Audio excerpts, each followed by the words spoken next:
Perfect. Well, thank you very much, Steve and Cheryl, for that much too generous introduction. If my late mother were here, being my mother, she would believe every word of it. If my late father were here, being a realist, he would probably wonder who you were talking about. But introductions of that sort remind me of the small boy who fell headfirst into a barrel of molasses. And when they pulled him out, he licked some of the molasses from his face and said, "Lord, make my tongue adequate to this occasion." Well, actually, this is not my night for humor, and I'm not a match for either Stephen or George.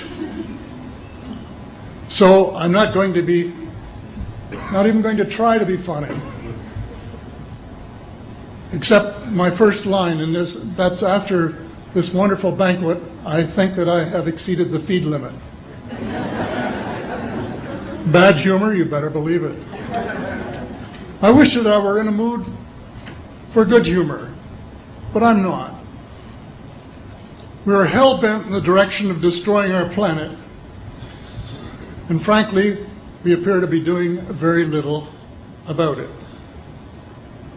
Decades ago, visitors from other planets warned us about where we were headed and offered to help. But instead, we, or at least some of us, interpreted their visits as a threat and decided to shoot first and ask questions after. The inevitable result was that some of our planes were lost, but how many were due to retaliation and how many were as a result of our own stupidity is a moot point. Wilbert Smith, one of the first Canadians to take an active interest in the subject of UFOs, asked the visitors about the accidental destruction of our aircraft by flying into the vicinity of a flying saucer.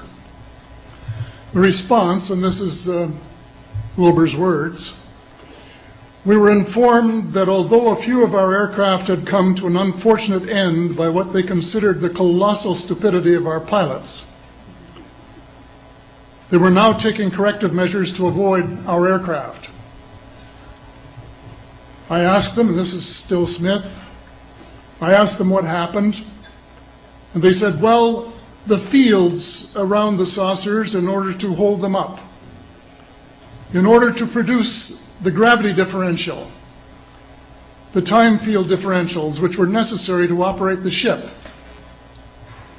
These sometimes produced field combinations which reduced the strength of materials to the point where they were no longer strong enough to carry the loads that the materials were expected to carry."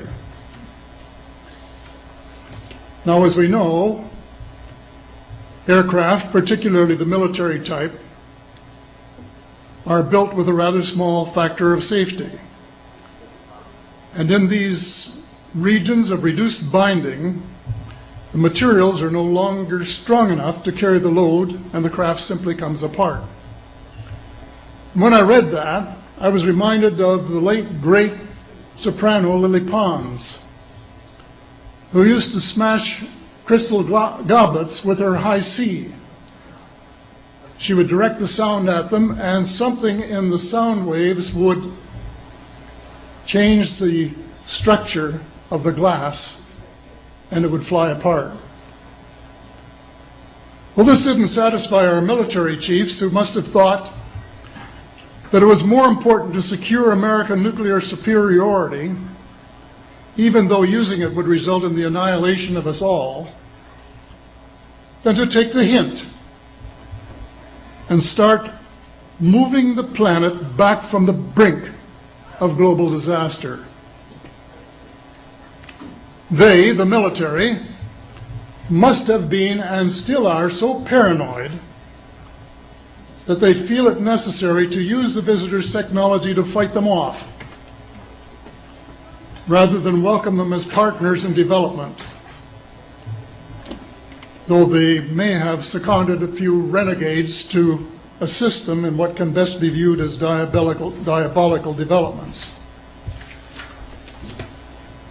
Stephen has said that talking about UFOs is passé, and that we should be talking or limiting our talk to exopolitics. Well, Stephen, I agree with you in theory, but in reality we have a problem when official U.S. policy insists that UFOs don't exist. The veil of secrecy must be lifted, and it has to be lifted now, before it's too late. It is ironic that the U.S. would begin a devastating war, allegedly in search of weapons of mass destruction, when the most worrisome developments in this field are occurring in your own backyard. It is ironic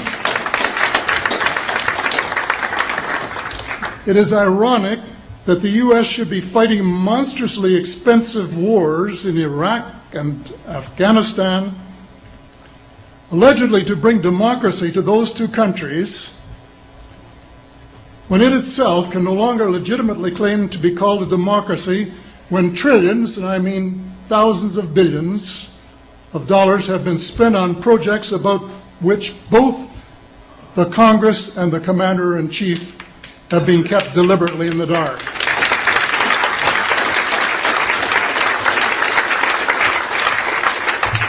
How much has been accomplished in 60 years of feverish activity by some of the most educated minds in the United States?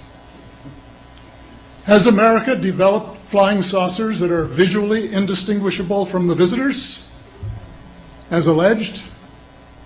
And if so, what do they propose to do with them? Even more critical, what progress has been made in the development of clean energy sources that could conceivably replace fossil fuels and save the planet from becoming a veritable wasteland? Well, who has the answers? Someone does, but apparently they aren't telling either secretaries of defense or presidents, because they don't have, quote, a need to know. In a story told by Dr. Stephen Greer, President Clinton was asked a question by White House reporter Sarah McClendon about why he didn't do something about disclosure.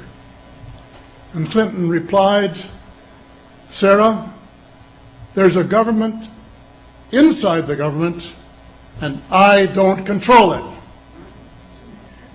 Excuse me, doesn't the Commander-in-Chief and the person who allegedly has their finger on the nuclear trigger have a right to know what his subordinates are doing? The people of the United States who have paid the bills have the right to know. The people of the world demand to know, because it is our descendants too whose lives are in mortal danger.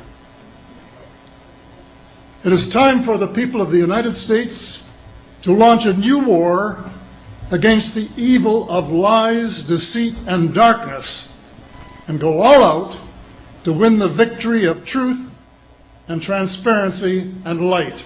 Thank you.